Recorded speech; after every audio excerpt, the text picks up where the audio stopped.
Hi friends, কেমন আছে সবাই? আজকে যেহেতু শনিবার আমার নিরামিষ ছিল, সেই জন্য একটি নিরামিষ রেসিপি বানিয়েছিলাম। সেটার ভিডিও তোমাদের সাথে শেয়ার করছি। এটা হলো কাঁচা কলা সিদ্ধ করে এটাকে ভালো করে মেখে নিয়েছিলাম। তারপর সেটার উপরে টমেটো কুচি, কাঁচা লঙ্কা কুচি, 2 চামচ কর্নফ্লোর, গরম মশলা, হলদি লবণ দিয়ে মিলিয়ে নিয়েছিলাম। এরপর কড়াইতে ছোট ছোট বড়ার মতো করে কড়াইয়ে দিয়ে দিয়েছিলাম।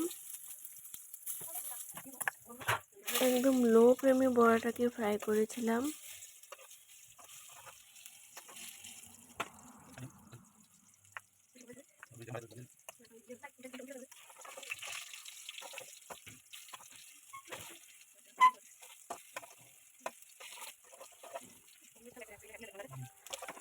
আজকে যেহেতু নিরামিষ ছিল, কি রান্না করবো সেটা ভেবে উঠতে পারছিলাম না। তো পনির আর সয়াবিন এসব একঘেয়ে খাবার খেতে খেতে আর ভালো লাগছিল না, তাই ভাবলাম আজকে একটু অন্যরকম করা যায়।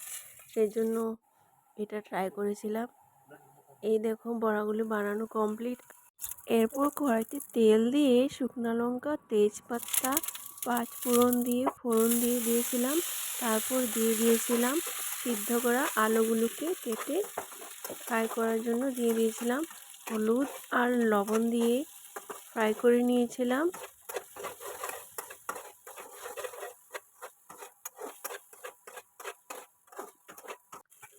আলুগুলো হালকা ফ্রাই হবার পর সেটার উপরে দিয়ে দিয়েছিলাম কাবুলি চানা বলো বা অনেকে বলে কাবুলি বুট, যে যাই বলে, সিদ্ধ করা দিয়ে দিয়েছিলাম। তারপর সেখানে দিয়ে দিয়েছিলাম জিরে গুঁড়ো, ধনিয়া গুঁড়ো, শুকনো লঙ্কা গুঁড়ো দিয়ে হালকা আঁচে ভালো করে ফ্রাই করে নিয়েছিলাম। তার উপর দিয়ে দিয়েছিলাম কাঁচা লঙ্কা আর টমেটো পেস্ট। সেটাকে দিয়েও হালকা আঁচে ভালো করে কষিয়ে নিয়েছিলাম। হালকা আঁচে অনেক টাইম এটাকে কষিয়েছিলাম, যার জন্য এটা এতটা টেস্ট হয়েছিল আর কি বলবো।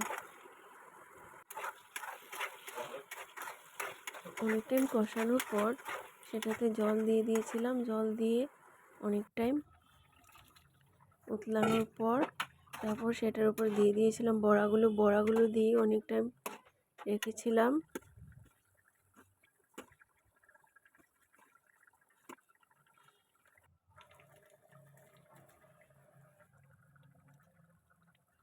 তারপর সেটাতে দিয়ে দিয়েছিলাম একটু গরম মশলা দিয়ে সেটাকে নামিয়ে নিয়েছিলাম। আমি একটু ঝোল রেখেছিলাম, কারণ কাবুলি চানা আর কাবুলি বুট যাই বলো, সেটা কিন্তু প্রচুর ঝোল টানে, আর কলাটাও প্রচুর ঝোল টানে। সেই জন্য ঠান্ডা হয়ে গেলে একদম টেনে যায়। সেই জন্য প্রচুর অল্প বেশি ঝোল দিয়েছিলাম। আর এদিকে আমার শাকটাও কমপ্লিট হয়ে গিয়েছিল। তো আমি ভাত খেতে বসে পড়েছিলাম, কারণ আমার অনেক খিদে পেয়েছিল। সকালে তেমন কিছু খাইনি, শুধু চা আর বিস্কিট খেয়েছিলাম। তার জন্য বেশি আইটেম বানাইনি। তরকারিটা ঠান্ডা হওয়ার আগে আমি খেতে বসে পড়েছিলাম, কারণ ঠান্ডা হলে সেটা একদম শুকিয়ে যায়। প্রচুর ঝোল টানি বলেছিলাম না, কিন্তু সেই টাইমটা আমি দেইনি। আমি একদম গরম গরম বসে পড়েছিলাম। তো থ্যাংক ইউ ফর ওয়াচিং সবাইকে।